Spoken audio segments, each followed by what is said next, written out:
நேசத்துக்கு பின்னாடி மட்டும், பாசத்துக்கு பின்னாடி மட்டும் நீங்க அலையவே அலையாதீங்க. நீங்க போக போக போக உங்க அன்பு நிறைய பேருக்கு என்னவதான் தெரியும் சொல்லுங்க? துச்சமா தெரியும், துச்சமா தெரியும். உங்க பாசம் துச்சமா தெரியும்.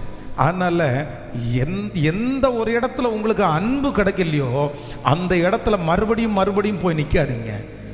உங்க வாழ்க்கை, உங்க வெற்றி, உங்க உயர்வுக்கு நேராக நீங்க காலடி எடுத்து வச்சிருங்க. போன அன்பு தன்னை போல ஏற்ற நேரத்தில் அது திரும்பி வரும். அப்படி வர்றது மட்டும்தான் உங்களுக்கு நல்லா இருக்கும்.